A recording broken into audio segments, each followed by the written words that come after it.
The Washington, D.C. UFO Incident, 1952, a Capitol close encounter. In the summer of 1952, the skies over Washington, D.C. became the stage for one of the most significant and well-documented UFO incidents in history. For 2 consecutive weekends in July, unidentified flying objects were detected on radar and visually confirmed by multiple credible witnesses, leading to national panic and direct intervention from President Truman. The first wave, July 19, 1952.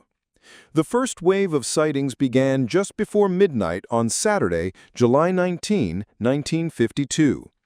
Air traffic controller Edward Nugent at Washington National Airport, now Ronald Reagan Washington National Airport, noticed 7 slow-moving targets on his radar scope, flying over restricted airspace. These were unlike any known aircraft, displaying incredible speeds and erratic movements. Simultaneously, at Andrews Air Force Base, radar operators also picked up the strange blips. Visual confirmation soon followed when pilots in commercial airliners, including Captain S.C. Pierman of Capital Airlines Flight 610, reported seeing 8 bright objects moving at impossible speeds. Pierman described them as bright yellowish-white and flickering like burning embers. Another pilot, Captain Casey Pierman, confirmed seeing 6 bright lights flying in formation. The radar targets moved at estimated speeds ranging from 100 miles per hour to over 7,000 miles per hour, with instantaneous accelerations that defied conventional physics. They would hover, then dart away, sometimes disappearing and reappearing at different locations on the scope. Air Force scrambled F-94 jet interceptors from Newcastle, Delaware, but by the time they arrived, the objects vanished, only to reappear once the jets had to refuel. The second wave, July 26, 1952. 1 week later, on Saturday, July 26, 1952, the UFOs returned, making an even bolder appearance. This time, numerous sightings were made over the White House, the U.S. Capitol, and the Pentagon. The objects were again detected by multiple radar units at Washington National Airport and Andrews Air Force Base.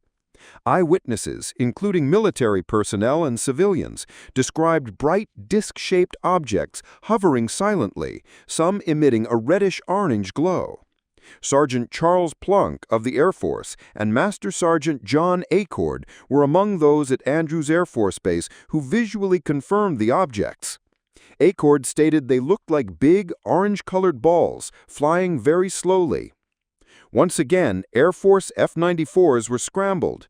As Lieutenant William Patterson and First Lieutenant Donald Joyager approached the objects, the UFO seemed to surround their aircraft, making their pursuit impossible.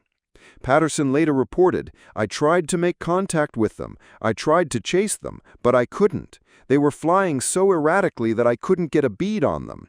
He described them as circular, about 100 feet in diameter, and gave off a reddish glow. Official response and explanations. The widespread radar and visual sightings, coupled with the proximity to the U.S. Capitol and the President, created a national sensation. President Truman personally contacted his Air Force aides for explanations. The Air Force, under immense public pressure, held a press conference on July 29, 1952, led by Major General Samford, Director of Intelligence for the Air Force, and Captain Edward J. Ruppelt, head of Project Blue Book, the official Air Force study of UFOs. General Samford attributed the radar contact to a temperature inversion, a feather phenomenon where a layer of warm air traps cooler air below it, causing radar signals to bend and produce false returns. He suggested the visual sightings were either misidentifications of stars, meteors, or an illusion caused by the radars being fooled. However, this explanation was met with skepticism. Radar experts pointed out that temperature inversions typically produce diffuse, fuzzy returns, not the sharp, distinct targets observed. Moreover, the object's intelligent, evasive maneuvers and simultaneous visual confirmations by experienced pilots and ground personnel made the temperature inversion theory difficult to fully accept. Legacy of the incident.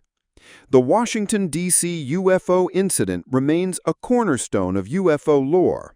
It highlighted the limitations of the official explanations and raised questions about transparency regarding government knowledge of unexplained aerial phenomena.